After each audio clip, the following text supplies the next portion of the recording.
this. Again, welcome to Aspen and USU's collaboration on a faculty speaker series.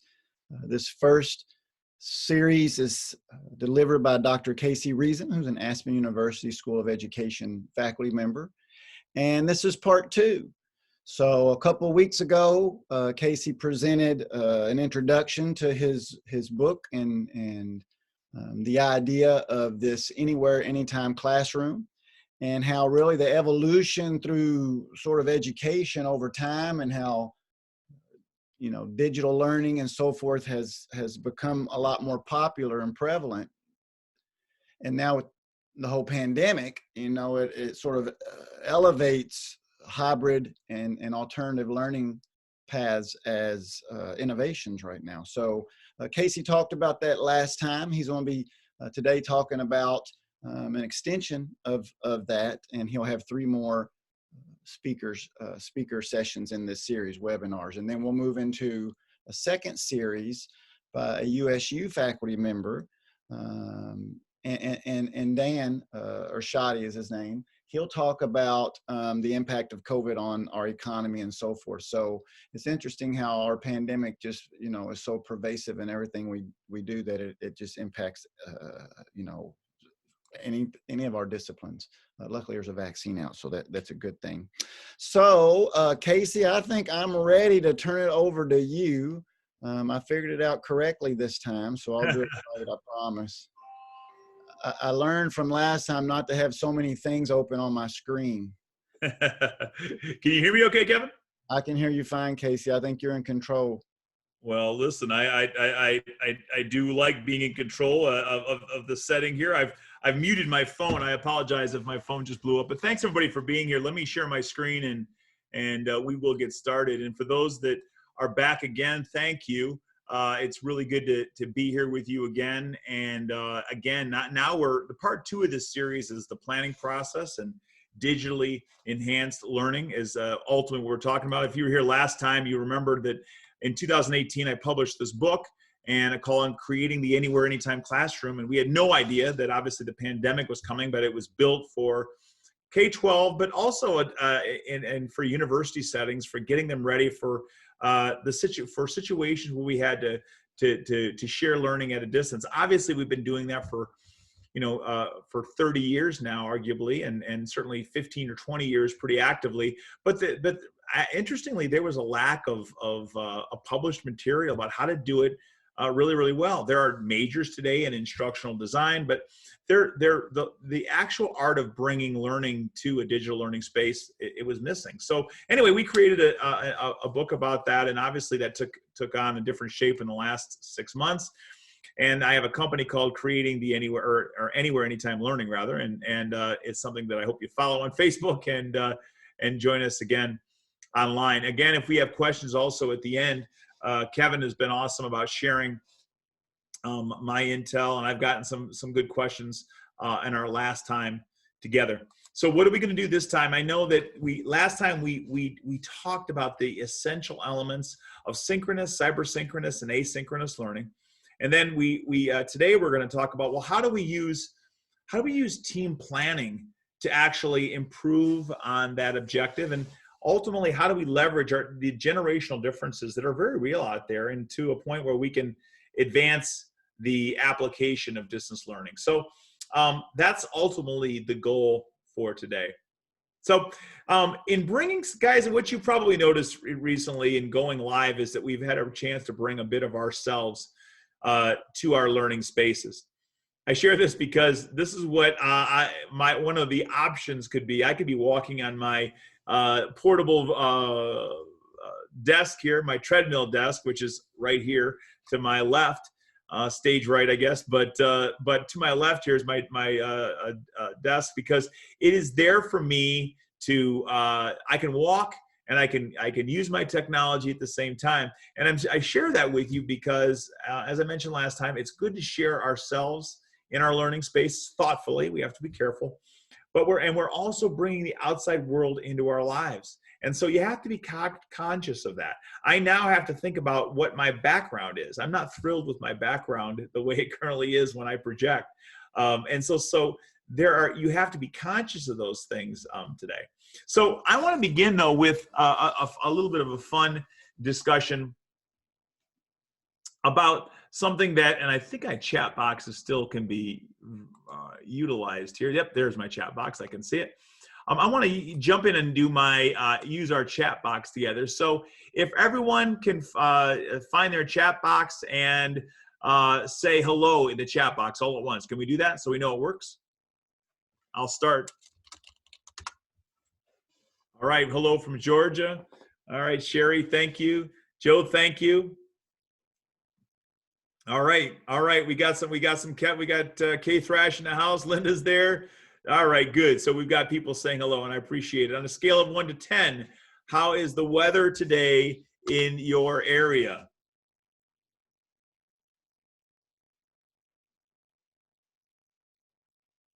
Oh my goodness, and it's still set up privately, and I don't know why it's doing that. And I only see, you guys can't see each other's answers. Doggone it, it's still set up privately. And Kevin, I'm not sure why that is. But anyway, this is, so all of us right now, I see that you guys are engaged and active, and even though it's only one-on-one, we can still correspond. So here's what I want to do. I want to have you guys share some truth with me, okay? And I want you to answer these questions thoughtfully. My cell phone sleeps blank feet away from my bed. Since it's private, you can be totally true.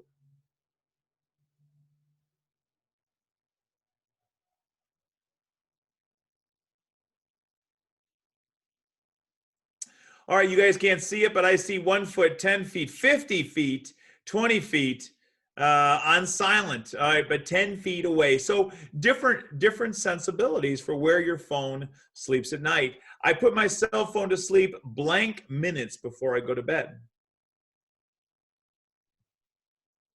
I'm sorry to interrupt, but when I'm trying to put in the chat, it is only letting me write to Kevin, and then it blocks me from even writing to him.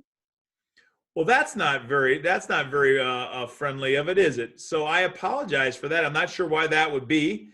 And what? AC, I'm exploring the settings now to see if there's something I can change. I don't want to mess too much with the presentation and then cut you off accidentally. So Okay. we may have to modify and adjust at this point as an educator, and then we'll explore that again. It may be when I give you host, sometimes it only goes private to you as a chat. I'm not sure, but Yeah, Kevin, I haven't seen that before, but we're not going to let that bog us down. No And problem. by the way, and if you can't participate, honestly, I promise to share enough that it's perfectly fine, and I apologize. So what I'm getting here is I put my phone to sleep 60 minutes, 5 minutes. I fall asleep with it on my face. I 1 minute before I go to bed. So people have all different types of sensibilities.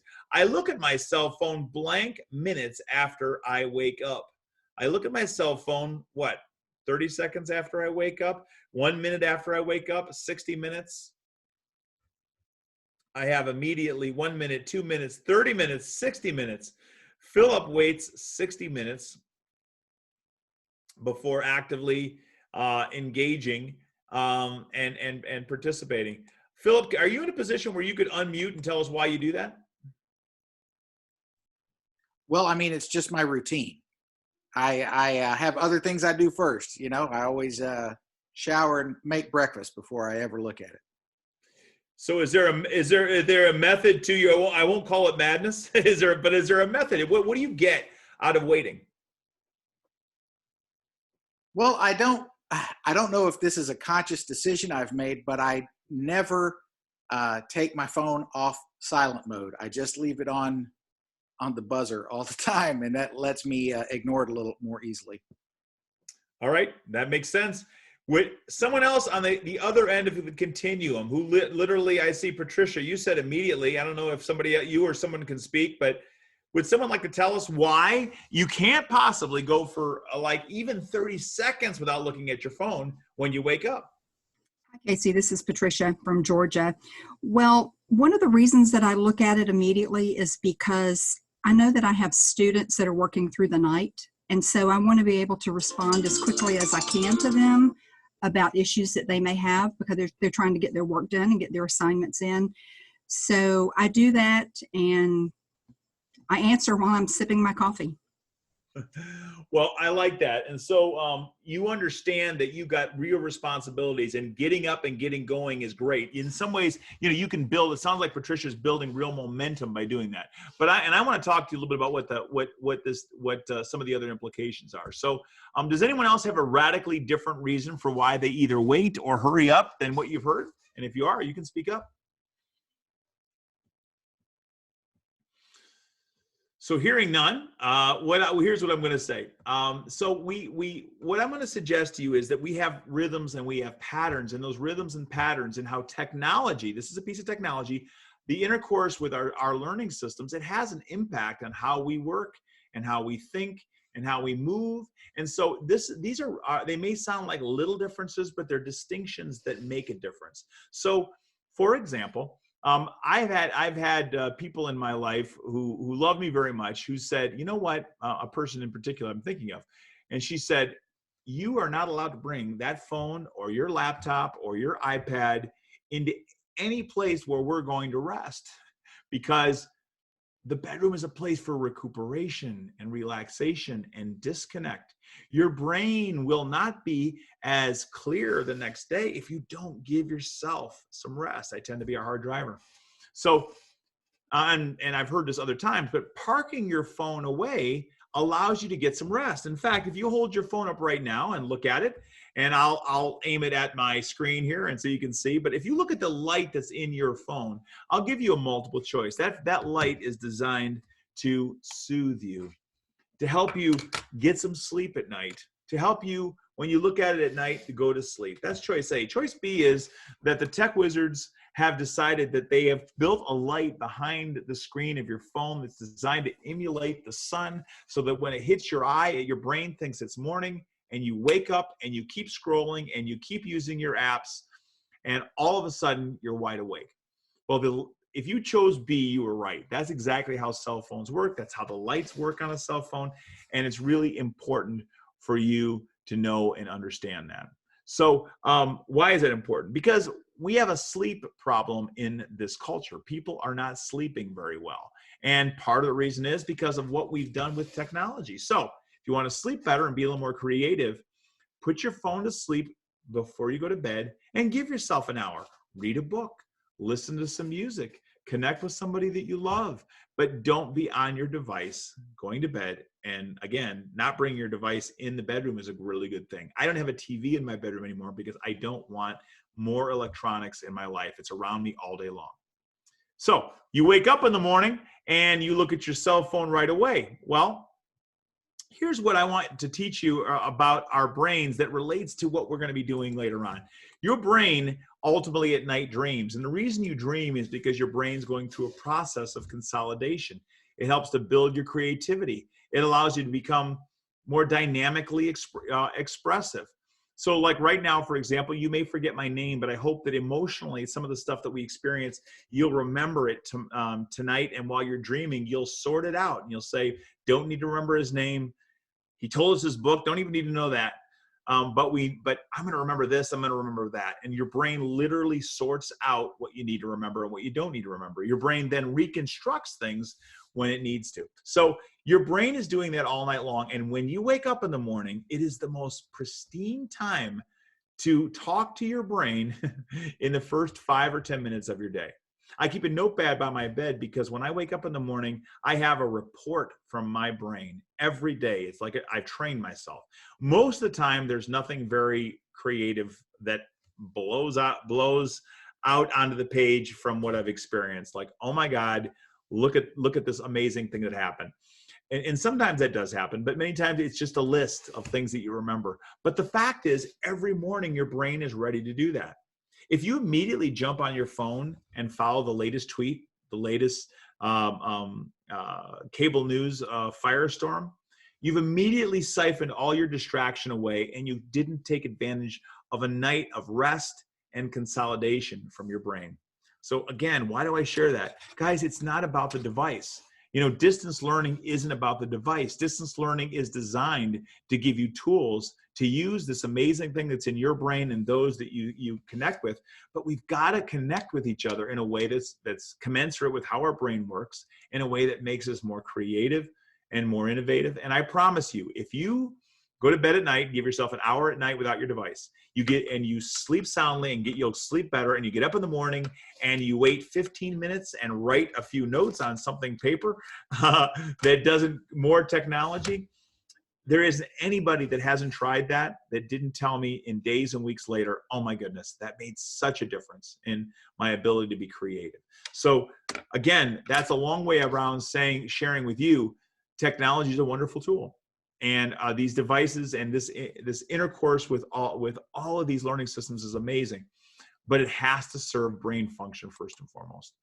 I know Kevin already introduced me, but he asked me to have a slide in here. And again, I'm a speaker and author and a professor, and I have an Amazon page with eight books, and I have twins who are amazing. So I want to quickly go review for about 5 minutes here, review what we learned last time, which is really important to this conversation. But we talked last time about synchronous learning, which is face-to-face learning. That's one of the choices you have as an educator. You can choose to educate people face-to-face, same time, same place, shoulder to shoulder. And the pros and cons are, you build strong student connections, you build teacher connections, and you ultimately build classroom culture, which is an amazing pro.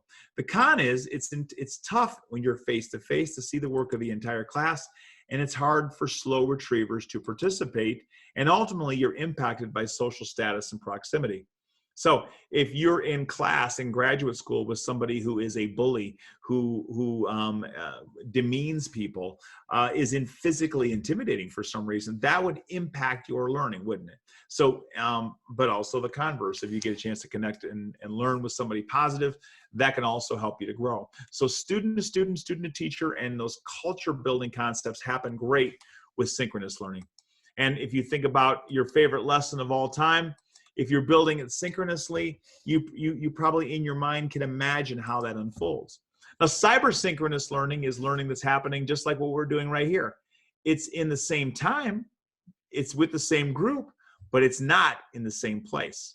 So it's generally, we generally use tools like Zoom and Skype and FaceTime and Blue Jeans and Microsoft Teams to make that happen. And the pros and cons there are kind of interesting. Two of the pros are similar. You can still build student to student and student to teacher connections. In fact, what's cool about this platform is if I wanted Zachary and Sherry to be on a team together and send them off, they could connect. I was on a huge training. I was one of the people being trained in a project management tool a few weeks ago, and they sent me off with a group, and we got to know each other so well. And here we were in this part of this big group, but the small group got connected. With cyber synchronous learning, you can connect that way, and it wouldn't be possible. So you can control the participation. So, and you can also control for background noise and for other distractions. So cyber synchronous has some really great advantages. So if you were teaching your favorite lesson of all time, that way, with cyber synchronous, you have all kinds of learning opportunities. Finally, cyber asynchronous learning. You guys know about this, having probably arguably been in this space. But that's the distinction where it's not in the same place, it's not in the same time, but it gives you an opportunity to do things like posting a video and giving people an opportunity to watch and then engage in discussion. All of those distinct steps help us to learn, because there's some unique advantages to asynchronous learning. It helps you if you're a slow retriever and need to hear something twice. This is the modality for you. There's less social distraction by social distraction implications, and it's writing and product driven. And ultimately, if you need more time, it can be provided. The cons are you really can't monitor your process in real time. It's harder for students who have trouble communicating and writing, and those can be real things. However, what we have found is, and early in some of my graduate school experience as an instructor, there were some, through cyber asynchronous learning, there were some gold mines discovered. There were some graduate students that I work with that never felt comfortable in face-to-face, didn't feel comfortable with the discussion dynamic. And when they got a chance to communicate in that more sacred, at a distance way, it really opened up an opportunity for them that otherwise wouldn't have existed. So this can be a way of really opening up the doors for people. And so when it comes to the best approach, guys, the research is showing us that a blended learning approach is indeed the best. A combination of these. Now, it's always tempting to say, it's like those that want to do a mixed method study. Well, I like to pick the best of all worlds. That's okay, but sometimes you get far more advantaged by being really specific about what exactly you're after. But in this context, it truly is better because you can take advantage of the advantages of each approach and overcome the disadvantages by implementing the other. So if you truly become a trainer, a person that works with your church, a person that that teaches or is taught, if you learn to work thoughtfully in a blended learning environment, you can make critical decisions. Decisions like, you know what, it would be nice if Kevin would have had us all together and arm in arm for this first part. Now, we can't do that today. And we get to know each other and we get excited. Then let's do some asynchronous assessment of what we're learning and go into some small groups. And then asynchronously, let's have a group that lives after we're together. That would be an example of a blended choice that could make the training opportunities we have together fit together really well. So blended learning is ultimately probably the strongest approach because it has some really unique research that has indicated that we may be observing that blended learning may actually be better than face-to-face. So a great blended learning experience may be better than your best face-to-face experience because it's flexible. You can be really creative in how you deliver instruction and do assessment, and how you engage students can also be more creative and effective. So for your very best lesson, I'm going to encourage you to be thinking about using a blend of these approaches, which is hopefully instinctively what you would do. And now I share all that as a precursor to get to where we're going today, which is, well, how do I plan for this opportunity to learn together? So when talking about planning, what's really cool is, generally speaking, today, more than ever, the people around the table, especially in the US, are becoming more and more diverse. There's greater diversity in age because people are working longer and have better health. There's greater diversity in background and experience because immigration, there has been a tremendous amount of immigration in the last generation. In the next 10 years, it's going to increase even more. So we've got different voices, different ages, all coming together and learning and planning. So a couple things I wanted to share with you. The next 4 or 5 minutes here are going to sound like, well, gosh, Case, this is pretty general. This would be true of almost any setting, but hold on, because it specifically relates, as you will see, to some of what we're up against in terms of in terms of working in a distance learning environment. So if you are born between 1883 and 1900, and believe it or not, up until 2017, we still had people here, you are part of the lost generation. That was a time period, defined by obviously the historical events of the time. This next 26 years is the greatest generation, 01 to 27. And I grew up hearing about that generation and knowing people from that generation, but they were dramatically impacted by world wars and nationalism. We had the silent generation from 28 to 45. My mother, who's an educator, is in that generation, and remarkably consistent. The fashion there is remarkably consistent with what I've seen. We do have teachers in our schools today, and our professors and teachers who are part of the silent generation. There's at least one Latin teacher in India that definitely is a member of this team, this group. We have a lot of baby boomers in education today who are teaching. They're from 46 to 64. That's an 18-year period. I apologize ahead of time for that rather pedestrian image of what these teachers are doing and look like. But if you think about, like, where did they begin? They began their careers with dittos and the Cold War, and then they transformed into really big computers, and they transformed into big computers that held information and small computers, frankly, that they could hold in their hand. All of that happened while they were teaching. Quite a big transformation. Gen X is from 1965 to 1980. That's a 15-year period. They innovated with cable TV in every classroom. That was the big innovation when they started their careers. And they transformed their work with personal computers. Finally, millennials came along, and forgive the traditional millennial picture there, but they live and work in social spaces. They grew up digital. They use both PCs and mobile devices, and they like using them. Guys, the millennial generation, Gen Y, is the generation now that is the most prominent in work environments today. In other words, there are more millennials than the other generations. It's the most represented population right now. Others are either on their way up or retiring. So the millennial generation is truly come into its own, and now they are leading. The Generation Z is from 1996, 2005. My sons are in that generation. They grew up exclusively digital with mobile devices like laptops in their hand, and they're known as Generation Search. So if you have a son or a daughter or are a member of this generation, you would rather use a mobile device over a standalone PC, and you probably would prefer to use your phone over lots of other choices. So the next generation is Generation Alpha, and Generation Alpha is just about ready to emerge onto the work scene. They're certainly in our schools today, in colleges and graduate schools. And this group grew up exclusively digital. They use mobile devices first and sometimes exclusively. I've met some folks along the way that run their entire business on their phone. And they have mobile devices like laptops a very distant second. They value being mobile. And here are some things about how they learn. Now stick with me, because this is all relates back to how we need to plan. They're highly impatient. Okay, and again, I'm just the one reporting.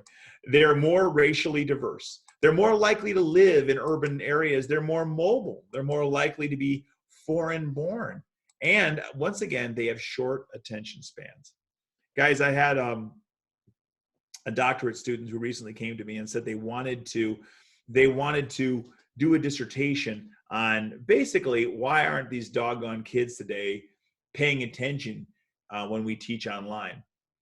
Well, after they did a little bit of digging and realized just how dynamic and creative and technologically adroit this generation was, the new thesis was, what do we do? This wasn't exactly the thesis statement, but what do we do about the disconnect between what we know that we need to know about learning at a distance and really their experiences and expectations in working with technology. They have basically had outpaced our ability to deliver a quality product. So this is a really kind of an interesting dynamic. This Generation Alpha, there's going to be more income diversity. This quote is a little bit, I share it a little bit cautiously, but it was an interesting quote. People with money are not having children, and people with children don't have any money. And that's going to be a truism. There's going to be lots of students in schools at the K-12 and the college level who come from maybe larger families where there isn't money, and the families with money aren't necessarily having kids. It's just a trend, okay? So, and that'll be a reality as we try to engage, that there'll be a significant digital divide that we'll have to be cognizant of. Generation Alpha will stay in school longer. They will live with their parents until their late 20s. Don't shoot the messenger. I'm just reporting. But they will live with their parents until they're potentially to their late 20s. And they will at times prefer the virtual world over the physical world.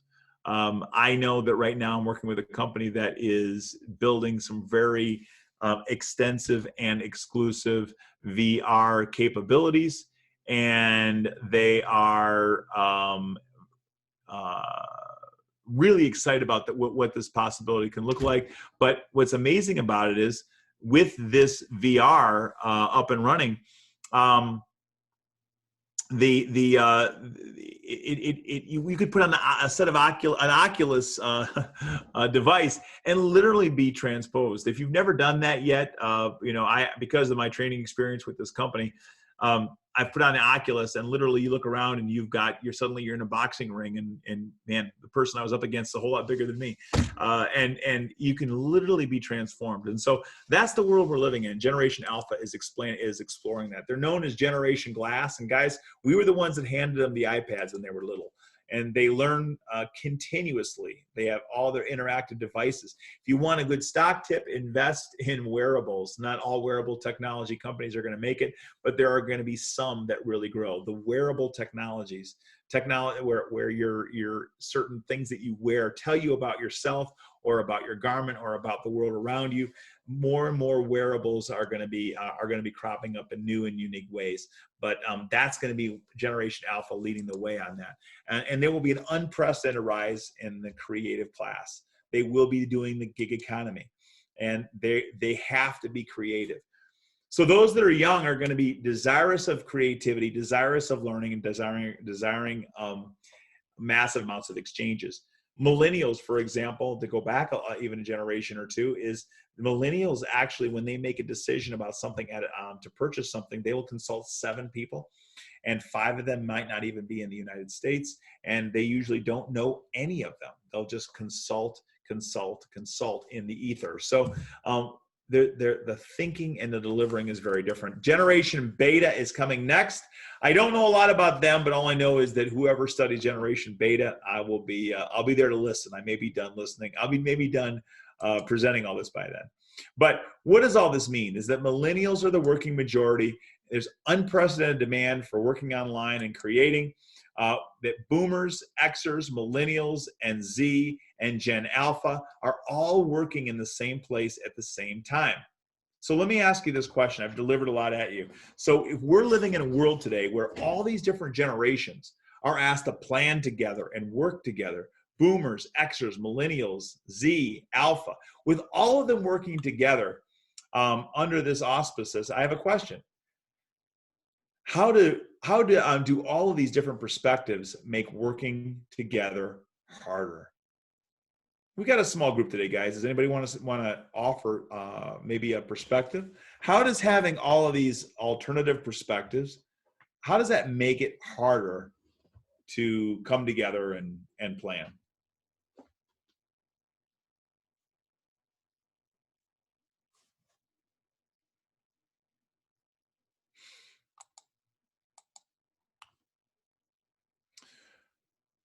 Casey or Brooke, I should say. Brooke, I see your hand raised. Do you have a question there? Did you want to answer that question? Is that why your hand is raised, or has it just been raised for a while?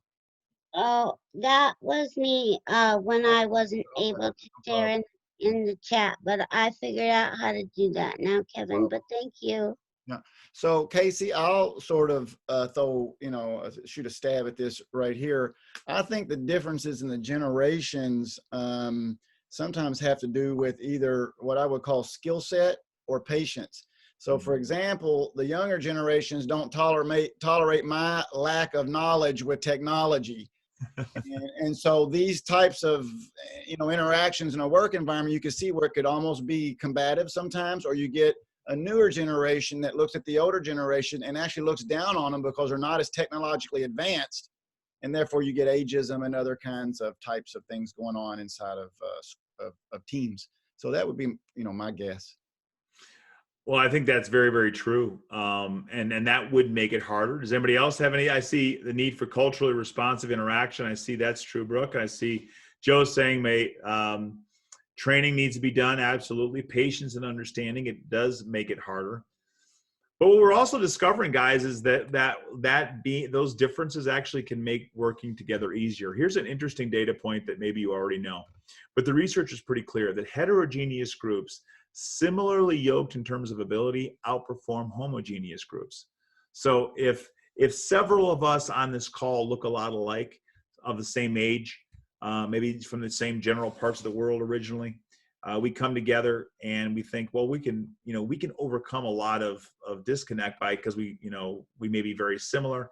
So we'll work together on something. What they found out is that actually diverse groups are more effective. And you may think, well, that's a great alternative. It's great that we appreciate each other's differences, and that's very, very true. And I love that narrative, and I love humankind. So that's a great narrative, and I love that outcome.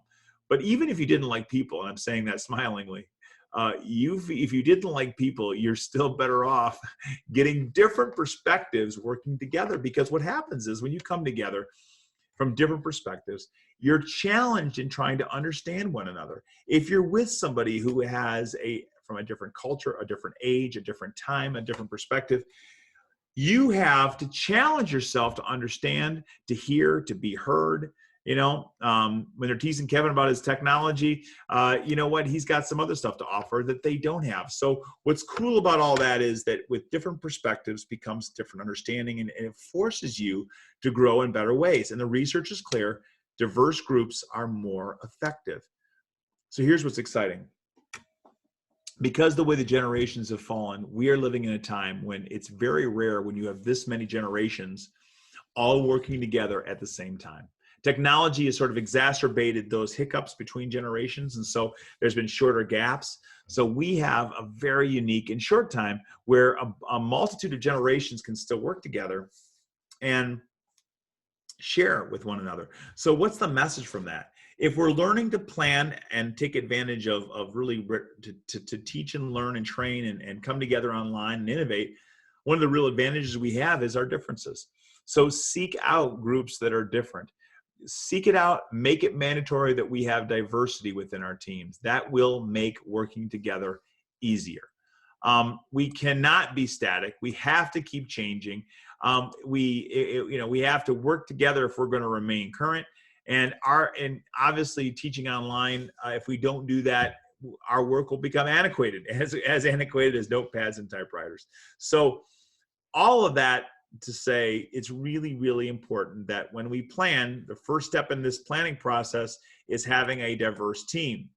So one of the things that I want to chat with you about is, and Kevin mentioned this in the very first time we connected, is that when it comes to the actual mechanics, I don't want to just, if you leave this now, what do you know? We know that there are different generations working, and I know that the team that does the planning will be more successful if we can plan with a diverse group. So those are two things we know. So in the remaining 22 minutes or so we have together, what else can we learn that's more tactical? So here are a couple things. So I absolutely have an important bias on this topic, but I believe in professional learning communities when it comes to coming together and planning for instruction, whether it's digital or not. PLCs, I believe, have a huge advantage. And if you're in K-12 education, I'm referring to professional learning communities, the Richard DeFore product, somebody that defined this concept. And if you're outside of PLCs, there's things like TQM, quality circles.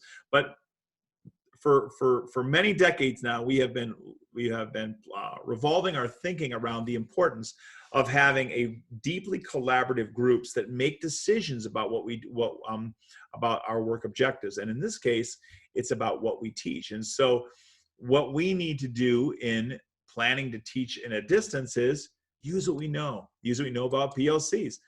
So there are 4 critical questions of a PLC that are such good common sense that there's a multitude of applications. But let's look at these 4 critical questions of a PLC.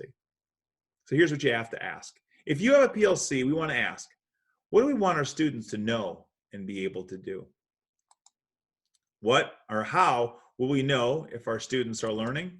How will we respond when students do not learn what we intend? And how will we enrich and extend learning for students who are already proficient? So those are 4 really important key questions of a PLC. So when planning your instruction, if you're planning for your instruction that's going to be online, what have I already given you? We've talked about I need to figure out, is it going to be better if it's face-to-face, cyber synchronous, or asynchronous, or blended? Okay. And then we're planning together. Let's use the tools of a PLC. Let's have a diverse team and use the tools of a PLC and ask these 4 fundamental questions. If we're planning instruction, it'll be delivered online. What do we want students to know? How are we going to know if they're actually learning it? What do we do if they're not learning it? What if we do if they already know it coming in? Okay, so those 4 basic critical questions drive all of the work of PLCs and ultimately should drive all of your planning.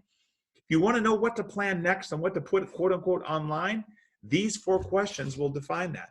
If you want to know where your program is weak or where students are struggling, these 4 questions ultimately are the backbone of identifying that and defining it. So work within your PLC, decide on that essential learning, and then begin to collaborate really as often as you can around instructional units and try to come up with a more effective approach to blended learning.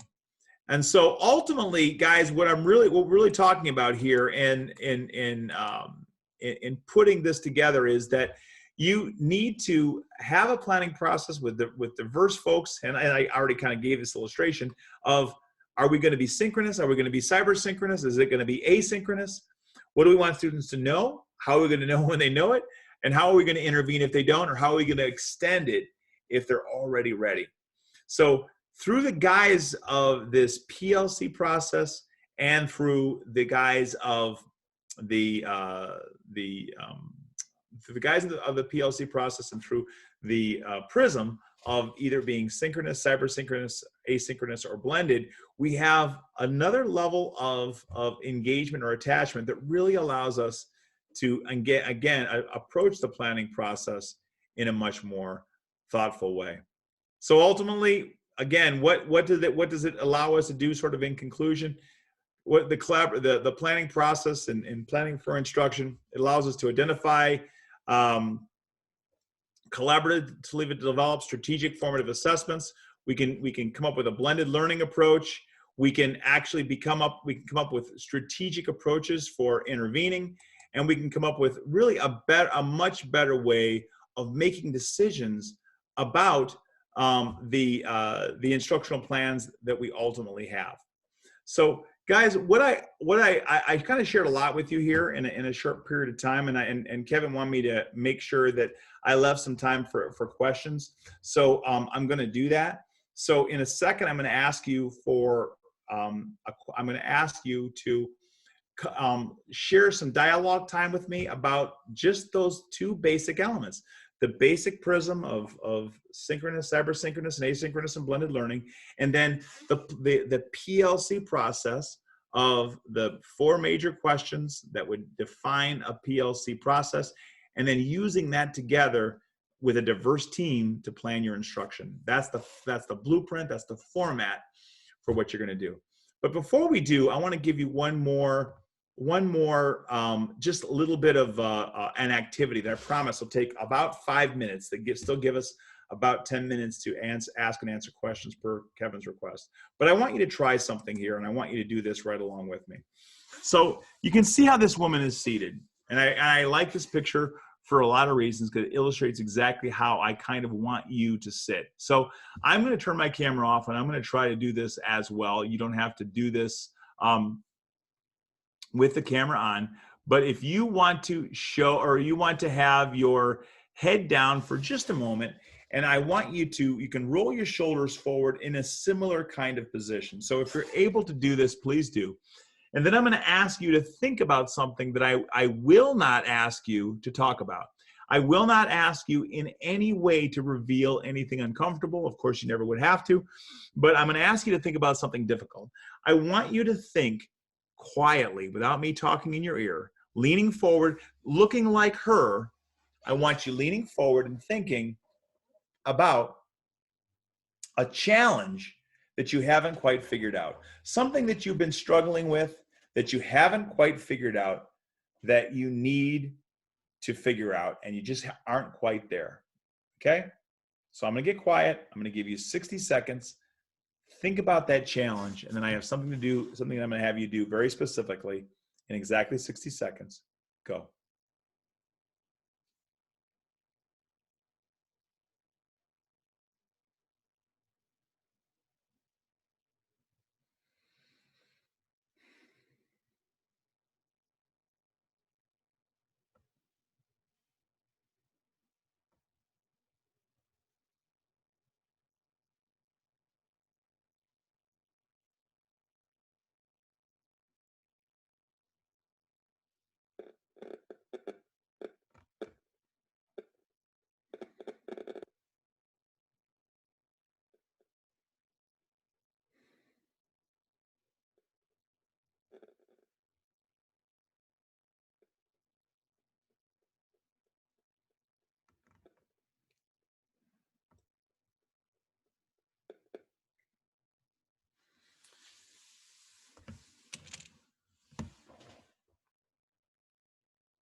All right. If I can get you to quietly break from your focus, what I would like you to do next is to open your eyes and get comfortable. And I'm going to ask you next to just relax for a second. And then I'm going to have you get up and do something a little bit different. So I want everyone to please stand up with me. And move away from your desk. And I want you to stretch your arms out, roll your shoulders back, and take a deep breath. Take 3 deep breaths.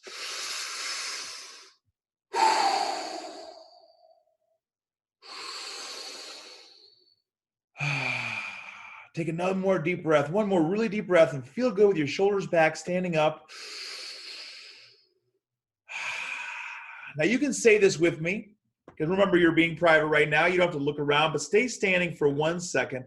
And I want you to really feel some power right now. I want you to get out of that crouched position and get into this position right here. I want you to think about things that make you feel really, really good about your day, about your week, about your life, something really amazing. And when you think about something that's really, really amazing in your life, I want you right now to just repeat after me, along with me, and say it as loud as you feel comfortable. But I want you to say it out loud. Repeat after me. Yes, I can. Okay? Say it again with a laugh. Yes, I can. Yes, I can. If you want to clap with it, you can clap, but yes, I can. I want you right now to feel like you're holding your place in the universe. You're feeling powerful. And one last time, yes, I can. Now, while you're standing there, and hopefully you did that, and you're all sort of feeling good standing up after the yes, I can, smiling at me for asking you to do that, I hope, close your eyes and be quiet for another 20 seconds and think back again about the challenge you were just facing.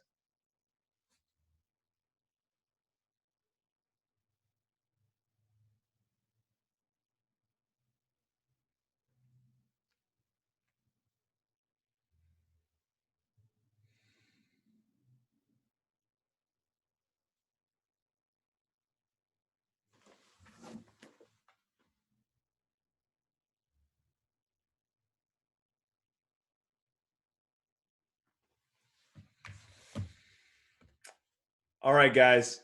If I could, you guys can grab a seat again. But I'd love it, and I'd love it if as many of you switch your video back on, and as many of you felt like it, switched your mic open, and tell me, where did you feel? I mean, when you thought about that challenge, I'm not going to ask you to talk about your challenge, but of the 2 stances, sitting like that, concentrating, or standing up and yelling, yes, I can, of those 2, how did you feel about the problem that you were facing when you were sitting versus when you were standing? Someone fill me in. What was the difference? What was the difference about how you felt about your challenge? Maybe you felt exactly the same. Maybe you felt more empowered sitting. You felt more empowered standing. Maybe you didn't feel any difference. Somebody tell me, what was the difference? And go ahead and feel free to open your mic and tell me. When I was thinking about my challenge, this is Linda Plessity, I felt more hopeless, like it's something that I just couldn't fix. But then after I stood up and I said, yes, I can, it empowered me. I felt better. I just felt like a weight had been lifted, even though nothing had changed in the original situation. That's awesome, Linda. Yep. So you felt more empowered the second time through. It felt a little more isolated first time through. I get it. Correct. Somebody else. Thank you, Linda. Somebody else.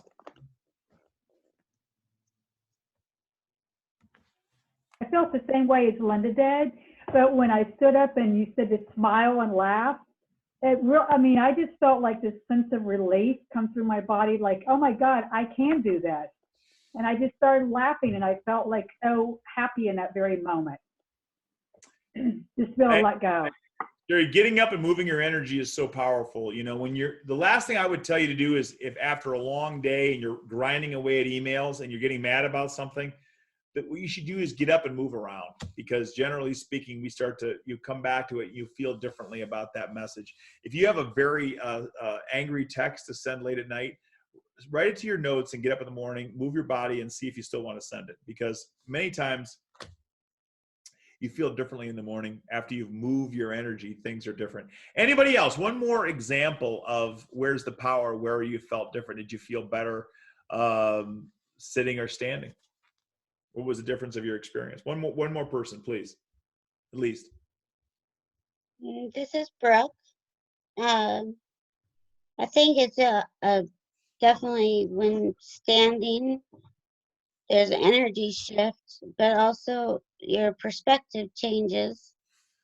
I mean, your actual physical, literal perspective changes, but it also then changes the perspective of your mindset. It's a great point, Brooke. Great. Yeah. Neuroscientists would suggest to you that if you literally change the seat in which you watch a movie, it changes the experience. If you're more more closer, it changes the experience. So your point of view literally changes when you move your body. So just the idea that you went from this, almost prayerful, and there's nothing wrong with that, of course, position to standing up with power literally changes your perspective, and that alteration can make a difference, can't it? Absolutely. Go ahead. Absolutely. Yep. So all those. So why do I share that with you guys? Because here's this. So what we know is that, again, getting back to technology and how we use it, we're spending a lot more time now in desks, and we're spending time in the incorrect position. And when we're in the incorrect position and we're bent over, there's less oxygen. And when you have less oxygen, your thinking isn't as clear. You don't feel as brave. Fighting to live another day is a lot easier when you have air in your lungs. And if you look at the correct posture position, you're far more likely to get that creative idea. So what I would tell you is that there's a tendency to sit for long periods of time, to write long periods of time, and invariably we begin to get uncomfortable. Believe it or not, the picture on the right, you begin to feel a sense of fight or flight because she's actually in a little bit of an oxygen deficit. And guys, fight or flight kicks in before you're really in panic. So if you're slightly out of breath, you get nervous, don't you? And so if you're hungry or you're a little bit constricted, that can impact your overall readiness. So guys, it really is, there's so much that we need to do physically to make sure that we are ready, that it makes a difference. So I've gone actually a little bit over what I wanted to. Again, Kevin wanted me to leave some time. So let's throw it open, guys, to some questions, some thoughts about what we talked about today. We talked about the blending of synchronous, asynchronous, and cybersynchronous, the ability for diverse teams to come together, and how to use the PLC process to plan. What questions do you have? What input do you have? Maybe an alternative idea do you have as a result of what you heard today?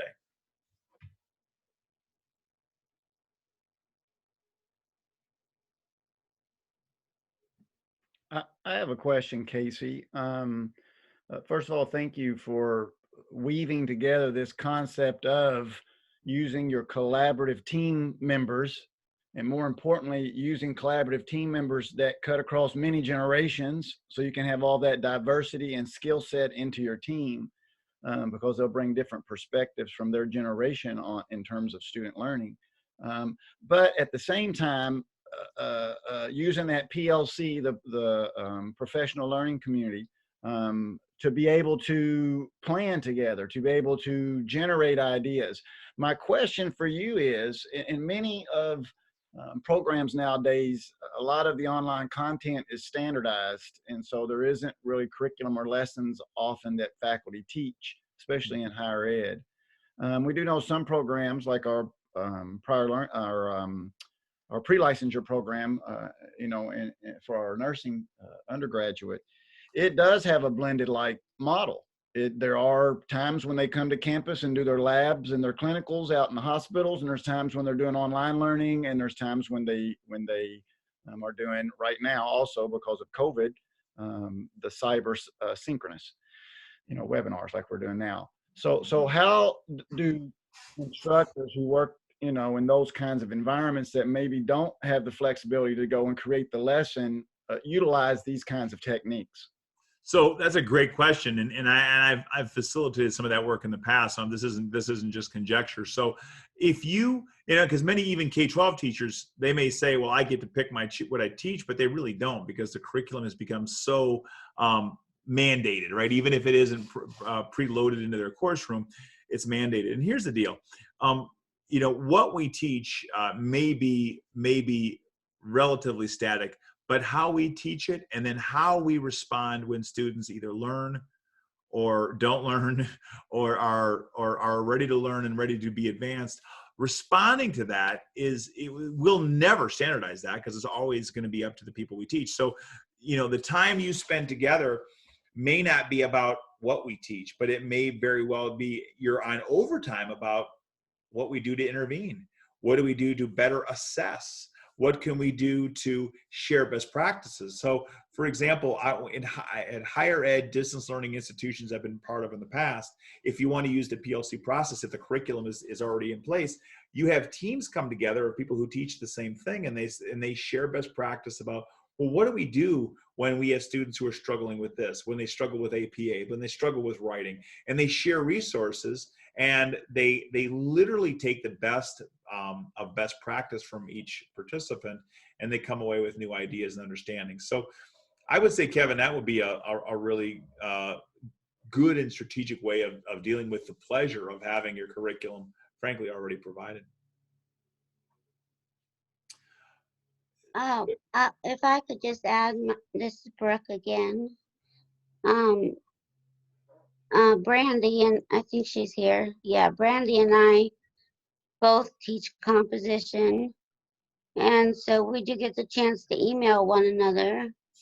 And just having the ability to ask her what her approach is, or how long does it take her to grade, or what does she focus on, or which modules do her students have trouble with. I learn a huge amount just from hearing how she approaches it, how she approaches the course, which is completely different from my approach. But just being able to exchange ideas is incredibly helpful.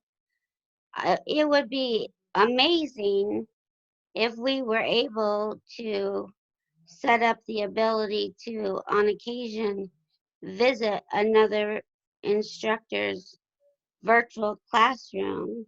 I would love to be able to go into another person's class and see their news and Sure. and see their discussions, and because that when you're like in the K-12 classroom in a school building, if you spend 10 minutes in your colleague's classroom, you learn 5 things that you can go put to use right away. I think the same could be said for the ability to visit another person's virtual classroom. Totally. Now, I don't know, Kevin, if there's any chance of that happening, but that would be really super powerful for me, I know. That's just my personal thought on it. We do run into some issues in terms of FERPA by letting other people who aren't assigned to that class go look in there, because you would technically have access to student grades. But we can think of a different approach where possibly we could create a collaborative space digitally, where people who teach courses can come in that area and share resources or ask questions from other people teaching that. And it sort of is a self-help center, but it's live. The faculty are in there. It's very organic, helping each other. So I'll think about that, Brooke, and I'll come up with an idea that will at least give us something to work with as a starter. Well, thank you. Look, it's a great point. In fact, just again, when that book was originally written, and even the one before that I did on professional learning communities and virtual PLCs, we were recommending to use Skype and bringing people together. And at the time, that was a really exotic solution because people didn't use it. Gratefully today, that isn't so hard to get to. Kevin, I appreciate, again, the opportunity to share with my colleagues here. I appreciate the time today. Thank you, Casey. Can you give me a control back, please? We sort of, through our debriefing there at the end and our Q&A, summarized some of the topics. The main topics are Plan in teams. It's always better than trying to do it by yourself. And then understand the generational differences. Those can be complications, and then those can also be advantages, depending on how you approach it, just being aware of it. The other thing that I thought was really a nice comment, Casey, is you said it's not really so much what we teach, but how we teach it. And that's really what you're talking about. You're talking about the how you can be using these blended technology resources, including, face-to-face as a how, in order to improve the learning. And the other thing that I think came out from your presentation, to me at least, is the pervasiveness of our technology. From the moment we wake up, we rush to the phones. The moment, we go to sleep, it's there by us. And self-care, I guess I should say, is just as critical to have from technology. In other words, to turn it off and give ourselves vacation. But then the self-care, like you had us do at the very end there, where we turn everything off and we push ourselves away and we remove ourselves from that technology and we just focus on ourselves, even if it's for 60 seconds and 20 seconds at a time to think. The problem with technology is it's everywhere, and so you can't get away from it. So I think that was one of my takeaways, is self-care from technology is just as important as seeing it as an advantage. So true, Kevin. I appreciate you, man. All right, let me just quickly remind everybody about where they can find the next series. And so again, thank you to everyone who showed up today. We do have our Scholarship Events Center, and I've sent that through emails. And on that Event Center, you have a spot where you can go and look at all of them, all of the faculty speaker series for the entire year and who they are and what dates and topics.